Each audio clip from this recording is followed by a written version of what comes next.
tended to drift westward and hit the Brazilian coast. Hence the Brazilians now speak Portuguese. And the Portuguese pushed on from India into modern-day Indonesia and the Moluccas or Spice Islands.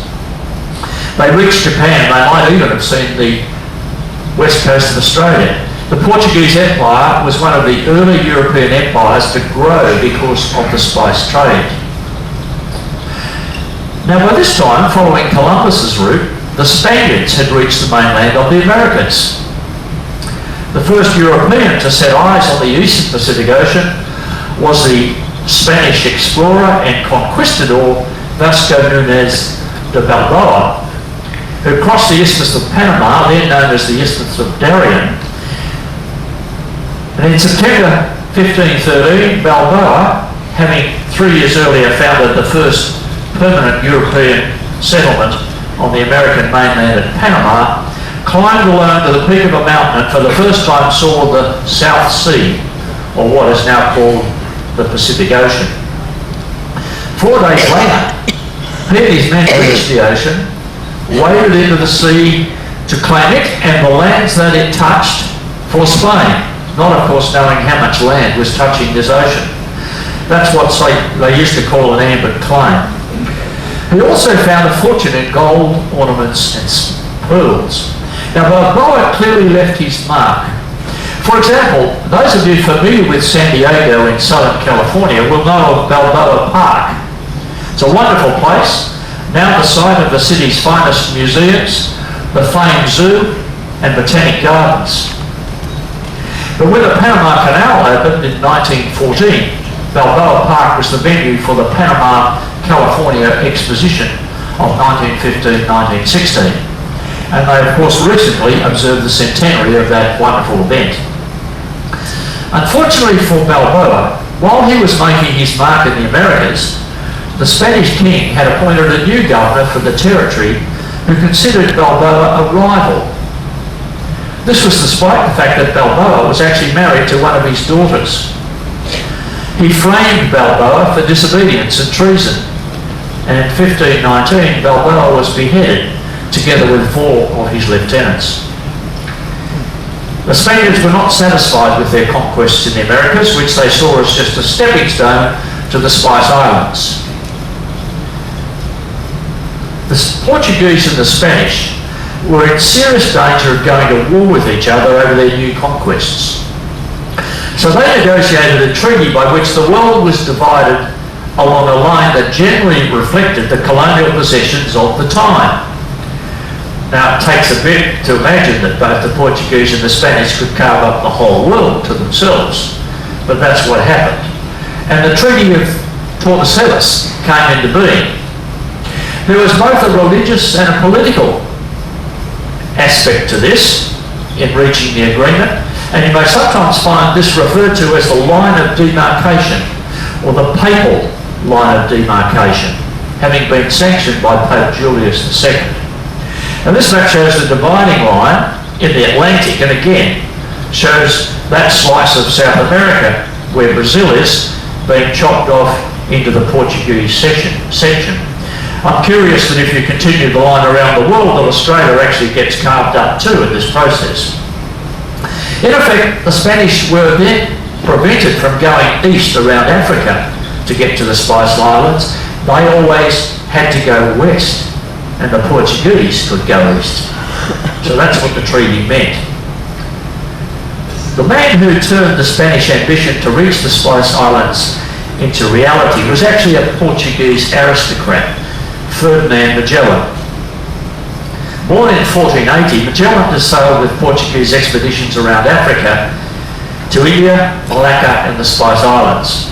And later, of course, he was accused of trading with the Moors, and the Portuguese king refused to employ him again.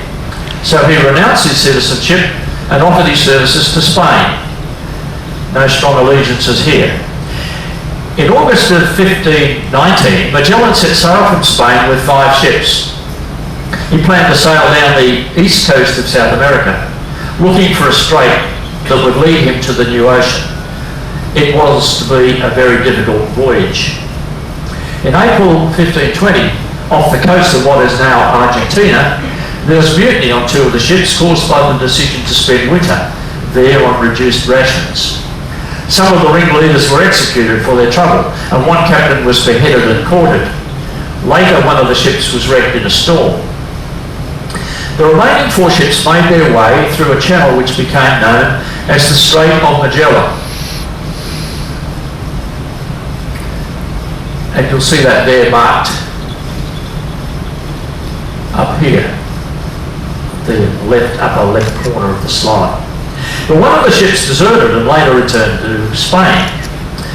So in November of that year, 1520, the three remaining ships entered the ocean, which Magellan named Pacific Ocean because of its stillness. They were the first ships to transit the Magellan Strait, a journey that in the future was to prove much quicker than sailing right down to the far south around Cape Horn, down here. Until the opening of the Panama Canal in 1914, the straits were the main route for steamships travelling from the Atlantic to the Pacific Ocean. An alternative route, the Drake Passage between Cape Horn and Antarctica, is turbulent and frequented by icebergs, far more treacherous. Magellan's ships then sailed northwest across the Pacific Ocean and eventually struck the Marianas and Guam. On the 16th of March, they landed on one of the islands of the Philippines, and there Magellan successfully won over some of the local leaders. But in a battle on another island, the Spanish had to run for their ships, and Magellan was hacked to death. The survivors had insufficient men to man three ships, so they continued in two of them and decided to go around the world via Africa and to return that way to Spain. Then one ship became unseaworthy and some men remained in the Moluccas. The expedition continued on with one ship commanded by Juan de Elcano. In September of 1522, the ship Victoria arrived in Spain with a crew of only 18 men, more than 3 years after it had set off. The Victoria had on board 26 tons of cloves and cinnamon, which was sold for 10,000 times the original purchase price. And this allowed all of the sponsors to cover their costs of the voyage and indeed make a profit. It had been a remarkable voyage. It was the first expedition to circumnavigate the globe. It had proved that the world was round, but also that the world was larger than previously thought. The voyage also found something else. It established the need for an international dateline. Upon returning to Spain, the ship's crew found their calendars were a day behind, even though they had faithfully maintained the ship's logs.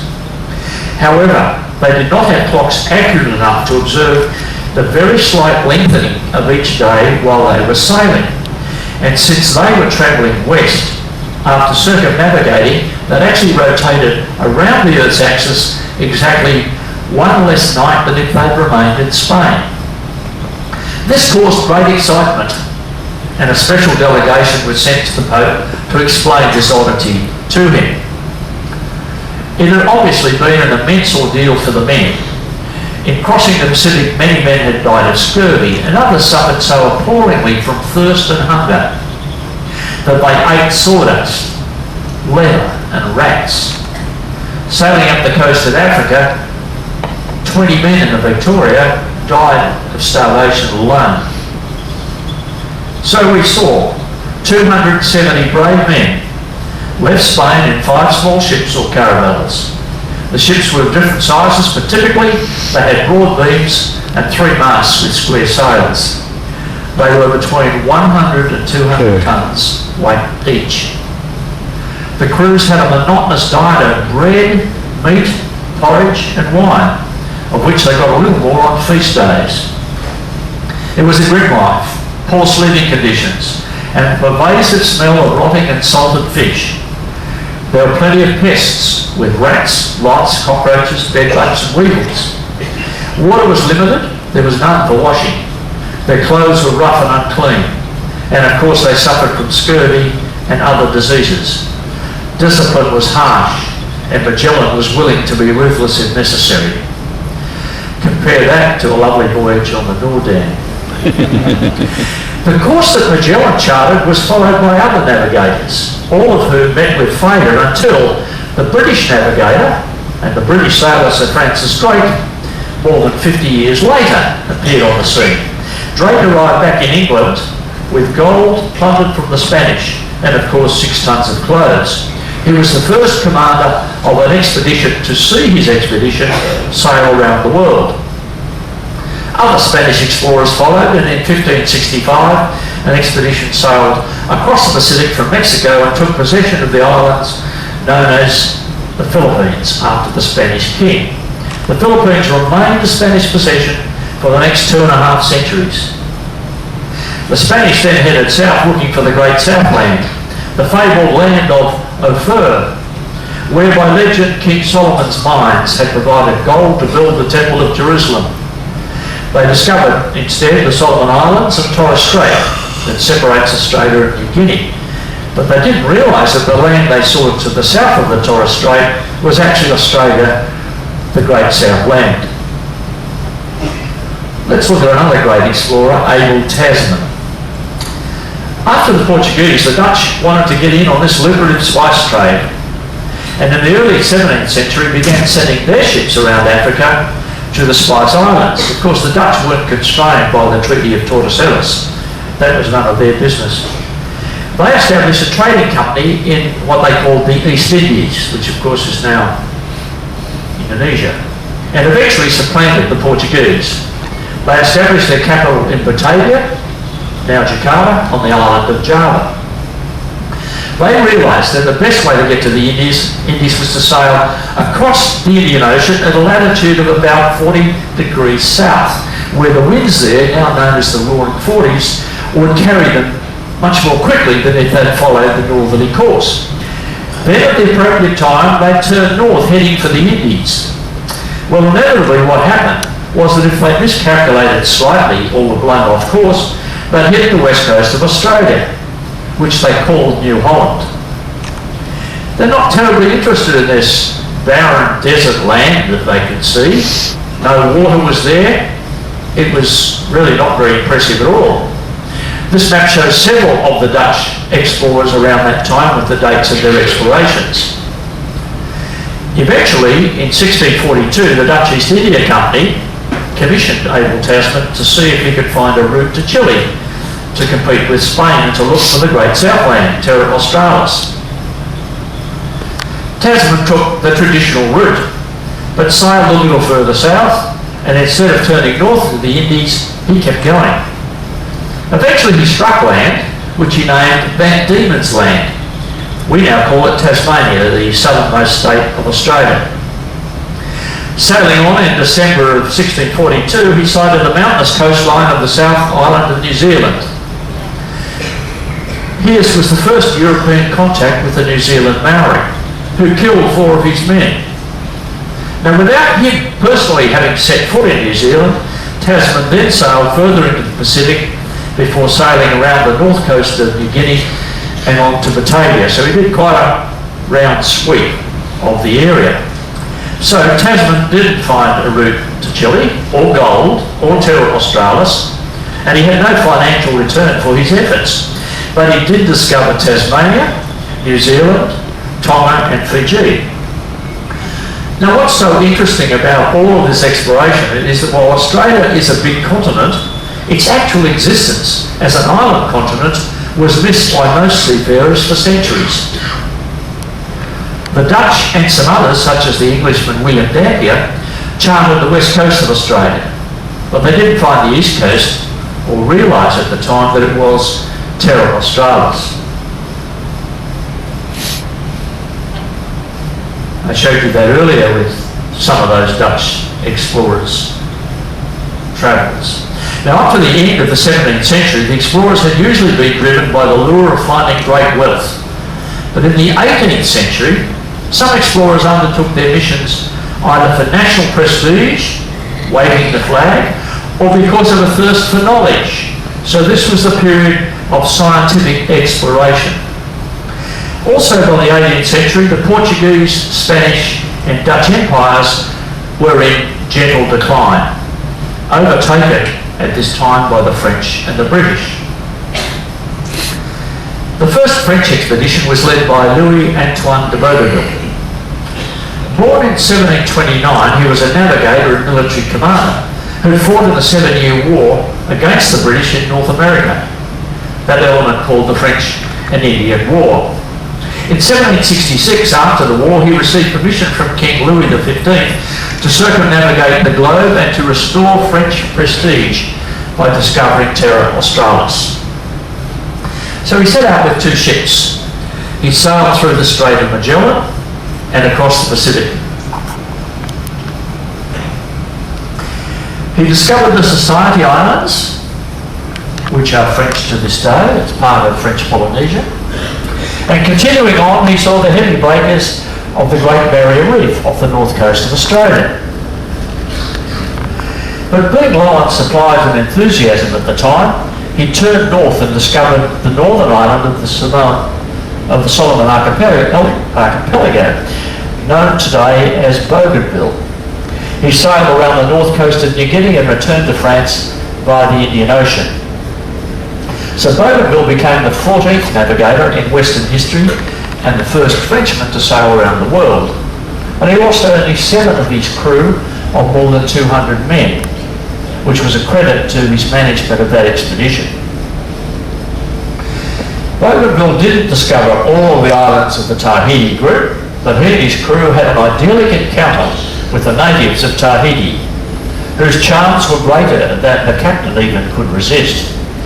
Sick and physically disgusting from scurvy, he and his sailors were wooed and won by the cornucopia of the islands, great weather, abundant fresh food, and beautiful women.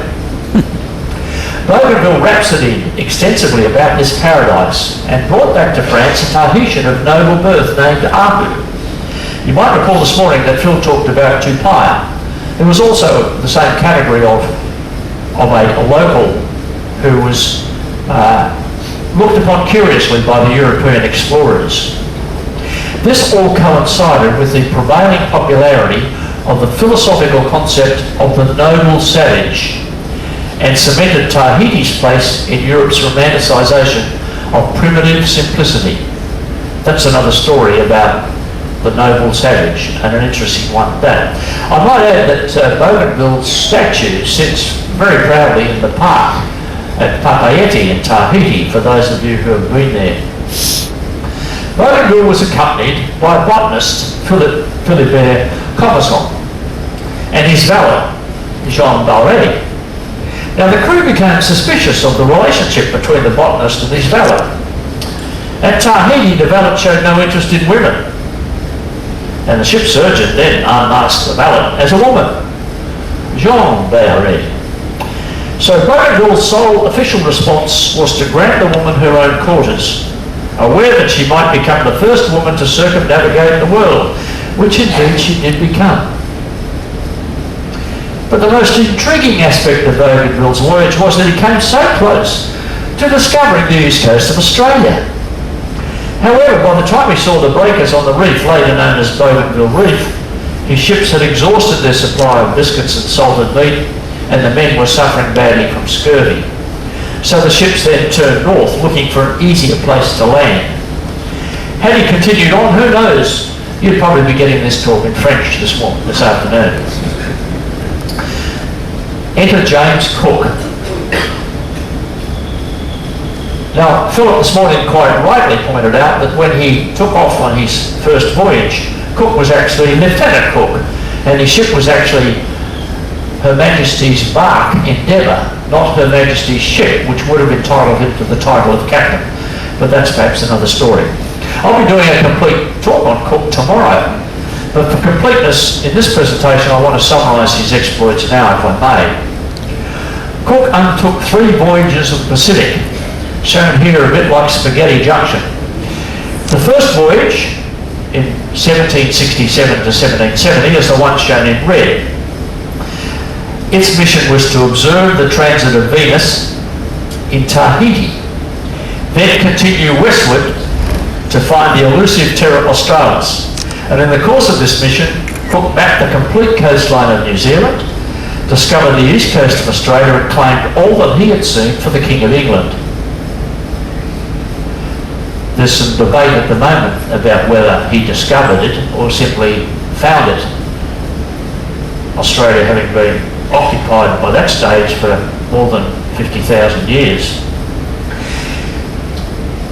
The second voyage, from 1972 to 1975, shown in green, more deliberately focused on discovering Terra Australis and took Cook almost to the mainland of Antarctica. In the process, he proved that there was no Terra Australis, but he did establish the value of Harrison's chronometer for determining longitude. The final, and for Cook, fateful journey shown here in blue was from 1776 and was to find the famed Northwest Passage, which would allow ships to travel from Europe to Asia by going around the northern fringes of Canada and Alaska. While he was unsuccessful in penetrating the Bering Strait, he did come across the Hawaiian Islands. The death of Cook brought an end to this era of exploration, and as he settled the major question of the shape of the Pacific anyway, it remained then for other brave adventurers to fill in all the blank spots. Many of the subsequent voyages were motivated by other particular imperatives, such as the search for whales, or sandalwood, or establishing trading partners, or simply for plunder. Another great Pacific explorer to whom Australia owes a great debt is the Englishman Matthew Flinders. Flinders had come to New South Wales in 1795, in the early days of the colony, with the second governor, John Hunter, and he embarked on surveys of the coast with his colleague, the naval surgeon George Bass. They came to public attention after becoming the first person to circumnavigate Van Diemen's Land, proving it was an island and discovering the process what is now known as Bass Strait between the Australian mainland and Tasmania. Flinders returned to Britain in 1800. With the assistance of the famous botanist Sir Joseph Banks, he was then engaged by the Admiralty to lead an expedition to circumnavigate New Holland. He was assigned a 30-metre long ship, the HMS Investigator, and a crew of 88, including scientists and artists. The expedition sailed from Portsmouth on the 18th of July 1801, reaching Cape Lewin at the bottom of Western Australia on the 6th of December of that year. Cape Lewin is right over here. Now the blue line you see there is his first voyage into Australia. The red line is actually his circumnavigation, which I'll speak about shortly. From his point of arrival, they sailed along the south coast and arrived in Sydney in May of 1802. On en route, they discovered that the Great Australian Bight did not connect to the Gulf of Carpentaria in the north, as was speculated. And they also discovered Kangaroo Island and St Vincent Gulf, which are now part of South Australia. They had a brief stop in Sydney for repairs, and then the expedition set out north on their epic circumnavigation in May of 1802, returning to Sydney from the west just over a year later in June of 1803, and that's the big round loop you see there. In the course of this journey, he was able to fill in the countless gaps in the map of the continent left by previous explorers. And perhaps Flinders' most notable achievement was the definition of the outline of Australia. The map of Australia he created after his ultimate circumnavigation was the basis of the official map of the country until the Second World War required an update. Flinders proved that Tasmania was an island and that Australia was one island continent. He first suggested the name Australia and was the first to use it. Later that year, he set off to return to Britain, to rejoin his new wife, whom he'd married only 3 months before he departed for New South Wales. The ship he was on, the Cumberland, was forced by the need for repairs to stop at Mauritius in the Indian Ocean. This was a French possession, and at the time Britain was at war with France. Flinders and his crew were therefore considered to be enemy spies and were imprisoned for nearly 7 years. He eventually rejoined his wife in October of 1810, having not seen her for over 9 years and having been only married for 3 months before that. On the 18th of July 1814, Flinders published his record of the expedition, called Voyage to Terra Australia, with an accompanying atlas. But he died of a bladder stone infection the very next day, and he was only 40. There was another particularly blank spot, and that was Antarctica. Many explorers saw bits and pieces of Antarctica, although perhaps the first person to land there was an American sealer, Captain John Davis, who claimed to have set foot there in February of 1821. The first person to realise that he'd discovered a whole continent was Charles Wilkes, the commander of the US Navy expedition. And this expedition was authorised by the US Congress in 1836, and it included naturalists, botanists, a mineralogist, a taxidermist, artist, and involved 6 vessels, much like this. Wilkes identified 1,500 miles of coastline, thus proving that Antarctica was indeed a continent. And the area of Antarctica, now known as Wilkes Land, was of course named after him. This area is now actually claimed by Australia. Wilkes' expedition also visited Fiji and the Hawaiian Islands, explored the west coast of the United States, then returned by the Philippines, Borneo, Singapore and the Cape of Good Hope. This was the last all-sail naval mission to encircle the globe. Wilkes lost 2 ships and 28 men in the process.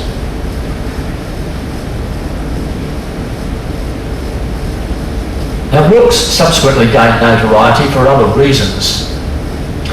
He was put before a court-martial for losing one of his ships and for the illegal punishment of sailors. He was acquitted of all except that of illegally punishing the sailors, for which he was reprimanded. He later commanded a ship in the US Civil War and controversially stopped a British mail packet, the Trent, and took off it Confederate officials. Even more controversially, he overstayed a visit to Bermuda, almost causing a war between Britain and the United States. When he was told he was too old for promotion to Commodore, he wrote a scathing letter to the Secretary of the US Navy. Not a very smart career move. He was court-martialed again and sentenced to a public reprimand and suspension for 3 years. The President, however, reduced the sentence to 1 year, and in 1866 he was promoted to Rear Admiral on the retired list. Now, some historians have speculated, I say speculated, that Wilkes' obsessive behaviour and hard code of shipboard discipline shaped Herman Melville's characterisation of Captain Ahab in his novel Moby Dick. Others may have a view about that. Let me conclude this once around the globe many times. By the mid-19th century, there was no doubt that the exploration of the Pacific Ocean was essentially complete. Exploration had come a long way since the famous Dutch cartographer Abraham Ortelius drew this map in 1570, showing the Great South Land that supposedly linked Antarctica and Australia and touched South America. The explorations had been undertaken by brave, adventurous explorers in small ships over a period of some 350 plus years, and they set the scene for the Pacific nations, some of which we have been visiting on this voyage. They did indeed explore for trade, explore for prestige, explore for all those reasons, including religion. And they set up what are now the Pacific nations, many of which became independent only very recently from their colonial masters. So it's a great story that I hope sets the scene for our further exploration through the North Pacific on our way to Vancouver. Ladies and gentlemen, thank you very much. That's the end of this presentation, but before I leave the stage, I want to mention Anzac Day on Wednesday morning next, the 25th of April, which is a day of special commemoration for Australians and New Zealanders. This is advertised on the front of today's newsletter. It'll be at 6:30, most probably in this lounge here. The other day, a few volunteers came forward and offered their names to assist in that service, and I thank them very much for doing that. However, I was perhaps a bit premature in asking for too many volunteers, because I now understand, which I didn't at the time, The whole America has distributed instructions to its ships of a standard Anzac Day service for all of the ships for conformity and uniformity, and we'll be complying with that, of course. I might still need one or two volunteers, but certainly not as many as I have. But I thank you indeed anyway for volunteering to do that, and I look forward to seeing not only Australians and New Zealanders on Wednesday morning, but also any other guest on board who would like to come along and join us and learn a little bit. What you can think that it's a great tradition. It's so many times more precise than any mechanical watch can be. So again, cost depending on the market, and quartz is much more accurate, even more accurate than the materials that were used in the Accutron. So the first quartz watch was made by Seiko company, and then immediately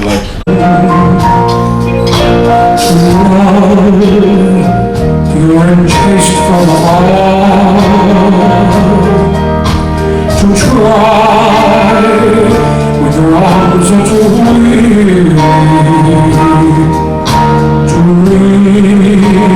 reach the unreachable star. This is my quest to follow and start, no matter how hopeless, no matter how far, to fight for the right. Position today was 2 degrees 39 minutes south and 166 degrees 23 minutes west, and that places 159 nautical miles south of the equator. This afternoon at 2 o'clock we expect a visit of King Neptune at the Lido Pole. However, the expected time of crossing the equator is just before 10 this evening. And since departure by Pago we traveled 751 nautical miles, and we still have to go 1,514 nautical miles to the Honolulu Harbor entrance. And we still aim for 6 o'clock, and then we will be alongside at 7. And for the weather, at noon there was a moderate breeze from the east with an average velocity of 50 knots or 27 kilometers per hour, and it is 4 on the Beaufort scale. The skies were partly cloudy, and the air temperature was 28 degrees Celsius or 82 degrees Fahrenheit. The seas were slight with a short swell from the northeast. Weather forecast for tomorrow is pretty much the same as we have this, 10 to 15 knots, partly cloudy skies, and 30 degrees Celsius or 86 degrees Fahrenheit. Ladies and gentlemen, thank you for your attention and have a pleasant afternoon on board of the Noordam.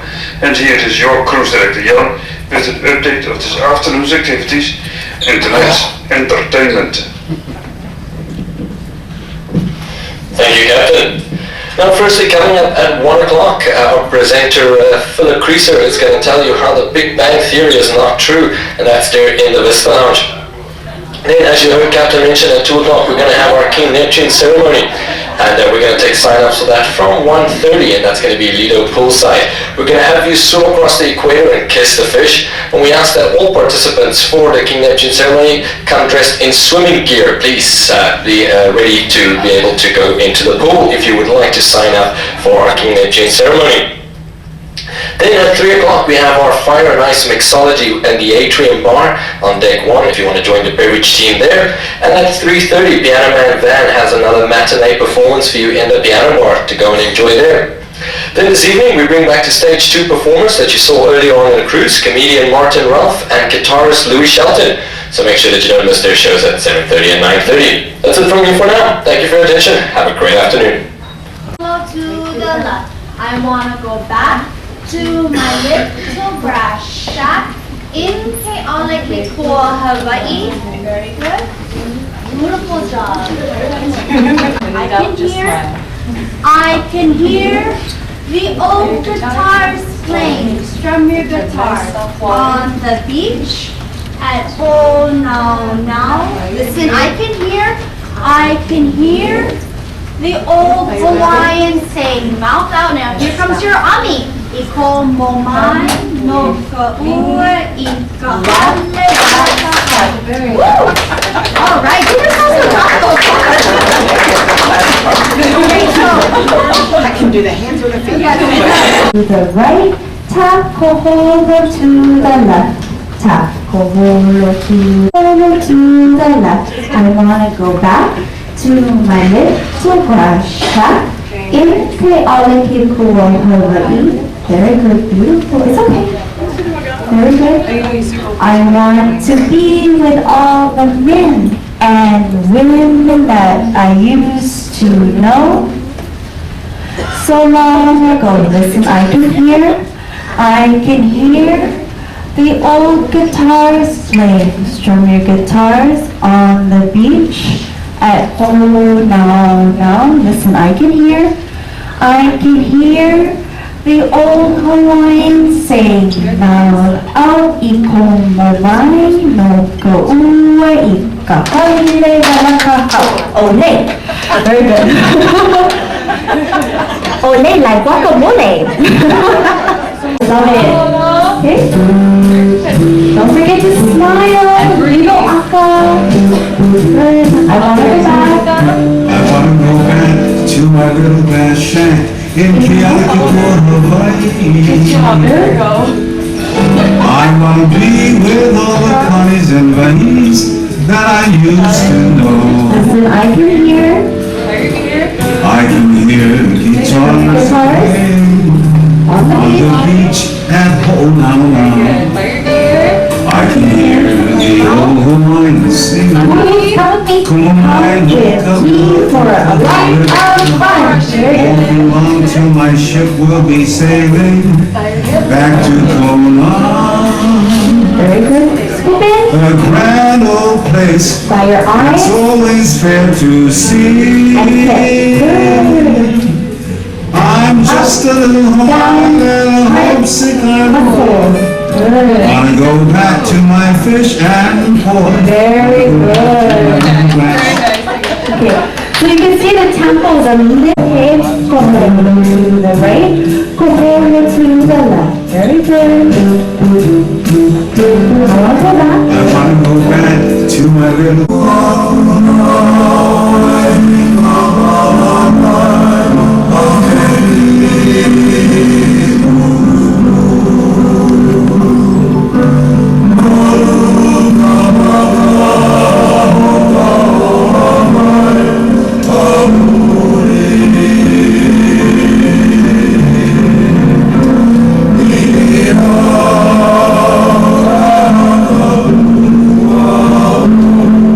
Good.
warm mahalo, mahalo nui loa, and malama pona, that means thank you very much, and please take care of your mind, body, and soul.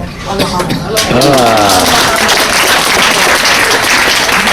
Coast of Papua New Guinea, and because we can date the corals in the terraces, we can work out the sea levels.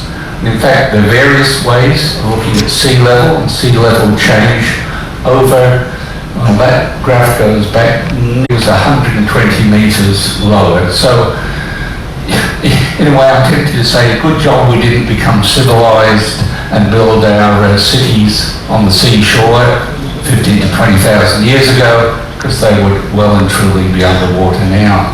So, very important to understand what's happening with the changes in sea level. Okay, corals, I did mention the human terraces, but coral growth rings actually also provide a very good idea of What you're doing is very distracting to the people behind you. just by measuring, this is mainly with ocean temperatures. Knowledge of Earth's climate history is essential to understanding modern climate change and to projecting likely future impacts. Answering questions pertaining to the rate and magnitude of climate variability over the past 1,000 years and beyond is critical to distinguish between natural and human-induced climate change today. Reliable instrumental records of climate change are available only for the last 150 years. To get paleoclimate information, or past climate records stretching back thousands of years, scientists use Earth's geologic record. Trees, ice cores, corals, and shell microorganisms are natural archives that store climate information. For example, ice cores trap gas bubbles at specific layers. The gas can be analyzed for past atmospheric carbon dioxide concentrations. Trees grow in width by adding concentric rings to their trunks. The rings vary in size depending on environmental conditions like rainfall. However, for these archives or proxy records to be of use in studying climate change, they must be calibrated to modern environmental conditions. Jessica Spears, a geologist at the USGS in St. Petersburg, Florida, is part of a project team working to develop such calibrations. So calibrations mathematically align proxy data like the width of a tree ring to something known, like instrumental data such as the amount of rainfall. For example, the width of a tree ring doesn't itself tell you how much it rained in a particular year, but we can calibrate the ring width to rainfall measurements in a specific location over the same interval of time and use that relation to convert widths of fossil tree rings to past rainfall. The USGS is conducting a proxy calibration study in the Gulf of Mexico to develop a relation between the chemical composition of plankton forams and modern low latitude environmental conditions. Plankton foraminifera, or forams for short, are these microscopic unicellular organisms that live within the water column, and they build a calcium carbonate shell that chemically records the conditions of their ocean habitat. So when the ocean temperature increases, the foram will actually substitute magnesium for calcium into its shell and thereby record the change in temperature. So in effect, the higher the ocean temperature, the greater is the ratio between magnesium to calcium in its shell, and the lower the temperature, the smaller is the ratio. Okay, the video actually did go on for several more minutes after that. The gist of it is that with the present day conditions, we have that sort of calibration. When we then go back to the fossil record and look at the forams from the fossil record, then we've got an idea of the water temperature and the climate then. So, a couple more examples of what scientists can use to help determine past climates. One that's in fact, I guess, gaining in popularity and use are speleothems. Speleothems are sort of cave deposits of various sort, shapes and sizes, particularly, as I mentioned there, stalagmites, stalactites, and the flowstones that you get on the floor of caves. By dating, say with a cross-section there through either a stalagmite or stalactite, knowing the ages and then analysing each particular ring, we've got an idea mainly with the carbon and the oxygen isotopes. Again, that gives us the information with the oxygen on the temperature. Carbon isotopes tell you more about the vegetation, or at least an indication of what may have been around at that time. They go back maybe about 500,000 years, but they keep getting it pushed back, so I think it's going to be more and more useful. It's really a case of the techniques that are being used to determine what the conditions were. And I think the last two, palynology, looking at the spores and pollen. A lot of them you get in the sort of marshy areas. A lot easier to do a core, and you see two people there working to get a core from that marsh. One of the areas in Australia that has got a very good core sample looking at past vegetation is up on the Atherton Tablelands, just west of Cairns, a place called Lynch's Crater. And the record goes back about 75,000 years. And what they've found is it has varied. Sometimes you've got the wet rainforest there, sometimes in drier conditions the rainforest has retreated. And we can tell that mainly from the pollen that comes from the core. And then the last example, dendrochronology, was mentioned very briefly in that little video clip.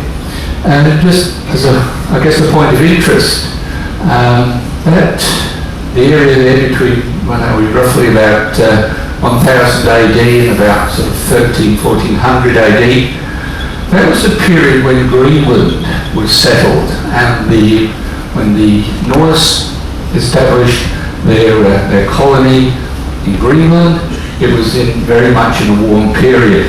And then as the conditions worsened, they eventually abandoned their settlement. So there we are. That was just sort of a brief view, I guess an overview really, of climate, how the earth scientists can help. So the rest of the talk, I would like to talk about what I would call geohazards. As I say, the main three that I will be talking about are those three at the top, and then just briefly touching on those last four at the end. Okay, so given where we are, and probably somewhere up on the Pacific plate here and heading northwards, I thought, there's numerous examples I could give, but I thought probably the most relevant one is Christchurch. And I say poor Christchurch really demonstrates what liquefaction is about and the damage it can do.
Okay, so that's from the New Zealand Geological Survey.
Just looking at the Indian island there off Sumatra and Banda Aceh, and then spread through the Indian Ocean.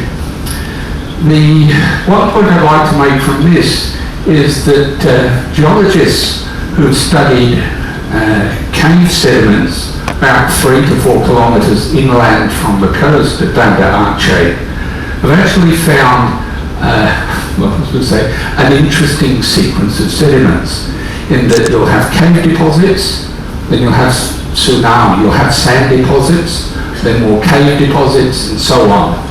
And the scary thing is that with the tsunami deposits, they often appear to come in pairs. So, you could maybe be a little bit worried that is this the first of 2 major tsunamis? We don't know, but it's certainly something we should be prepared for. And then, more recently, the Japanese one, and again I've got a nice little video.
Tsunamis can inflict this type of damage because of some unique features. As tsunami waves travel across ocean basins, they may be as little as a few centimeters high, but they extend down to the ocean floor. This is different than traditional waves, which are only surface features. Tsunamis can also travel hundreds of miles per hour in the open ocean. As these waves approach a coast, the shallowing ocean floor slows the waves down and pushes the water mass upwards. The quicker the ocean floor transitions from deep to shallow, the greater potential for a higher wave height. So, tsunamis that experience this sudden shift into shallow water can have the height and momentum to have a serious plunge. Unfortunately, Japan found itself in this scenario. This image shows how abruptly the Japanese islands rise out of the ocean. Other coastal areas in the region have much more gradual slopes. The earthquake on March 11th was the most powerful known to hit Japan, and the tsunami it created had the necessary ingredients to make it such a deadly and destructive force.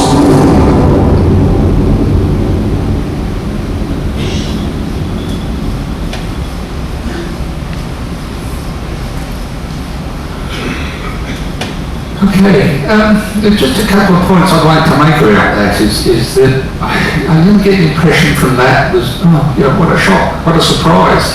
Well, sorry, no, it isn't a surprise. We know the Japanese have got records, I just mentioned, dating back at least before the Sanriku earthquake and tsunami that was 896, 898, 96. So that's more than, 1100 years of records.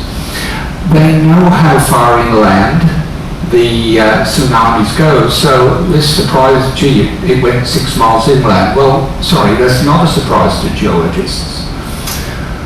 They're in for a lesson. But the other point I want to make is in regard to Fukushima, the nuclear plant. They put their nuclear plant on the eastern side of Japan where you get tsunamis.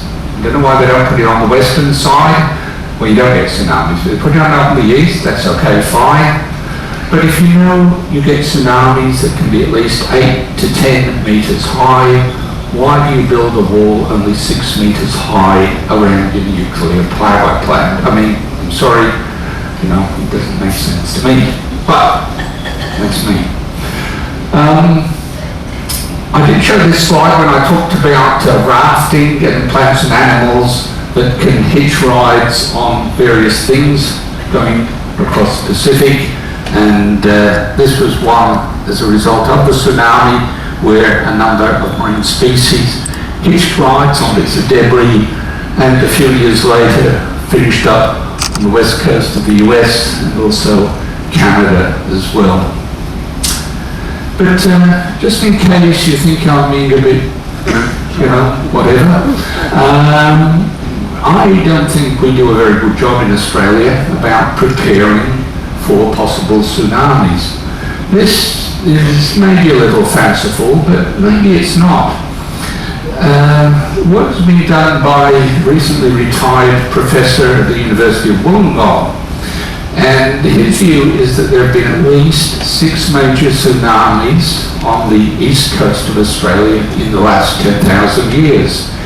He believes he has evidence that these tsunamis reached at least 10 kilometres inland, which if you think about Sydney, you're maybe not getting as far as Parramatta, but you're certainly getting a long way up the river there.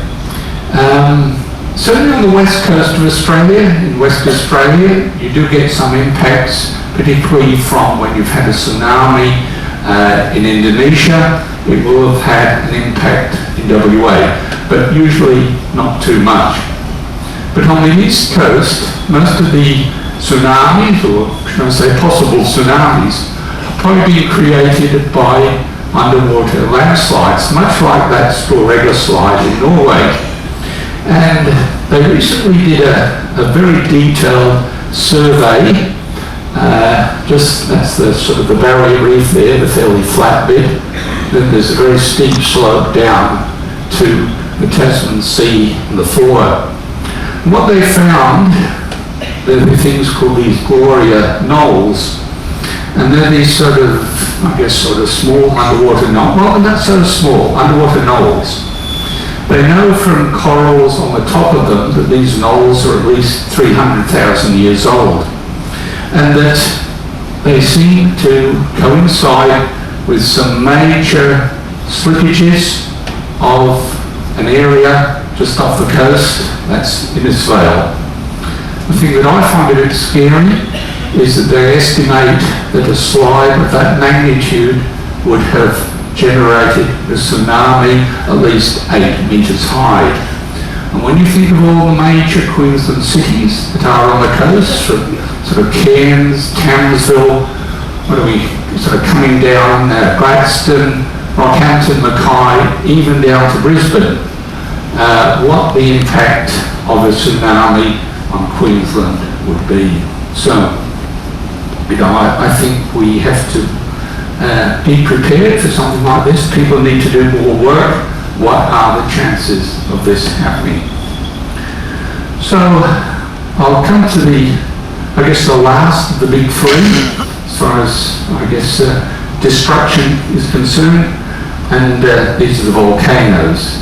I'll just start with the ones in Hawaii, which in terms of their explosivity, I guess it is fairly small. Most of them, they move, but fairly slowly. Stromboli off the Italian coast is on the Aeolian Islands, sort of huffs and puffs a bit, but nothing too serious. The one in Iceland, the one whose name I can never pronounce, but I always say something, Eyjafjallajökull. You know, I'm not sure whether I'm right or not, but I think if I say it quickly enough, people nod. Anyway, that was a 4. Now that was the one that generated a huge amount of ash, created absolute chaos for plane flights across the Atlantic and through Europe for about a week. So, you know, they can have an impact, even if it's not destruction of life and property. just generally on the modern world we live in. It's fairly severe. But the example I'd like to come to is Mount St Helens. Now this is a 5.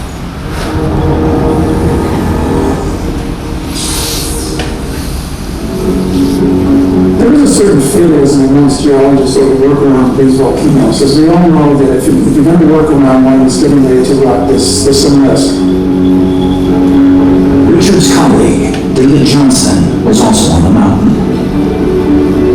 David Johnson, who was up in this ridge, just a quarter mile from where we're now, and he was monitoring St Helens in the official capacity.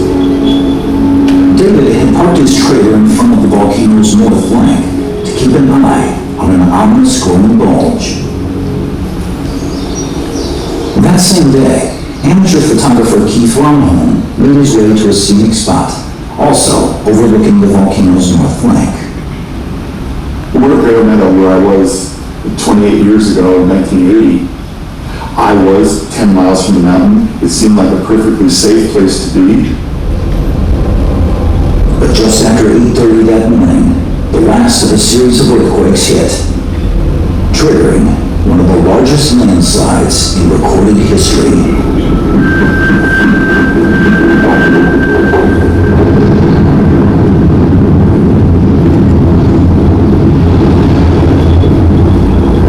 My next over at the mountain, and the entire north face was in motion, was sliding down.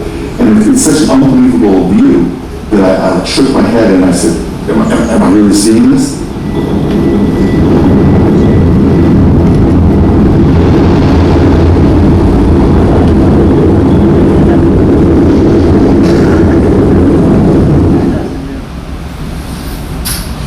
Okay, Mount St Helens.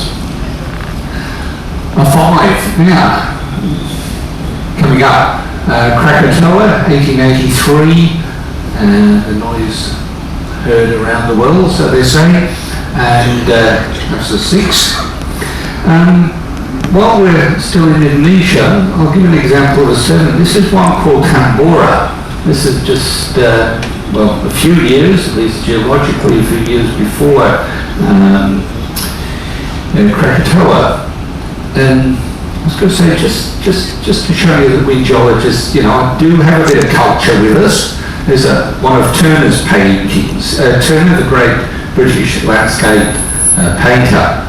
A lot of his paintings you'll see have sort of sunsets and this sort of yellowy sort of glow in the sky. And that yellowy glow really relates to sulfur and sulfur compounds that came from Tambora when it erupted.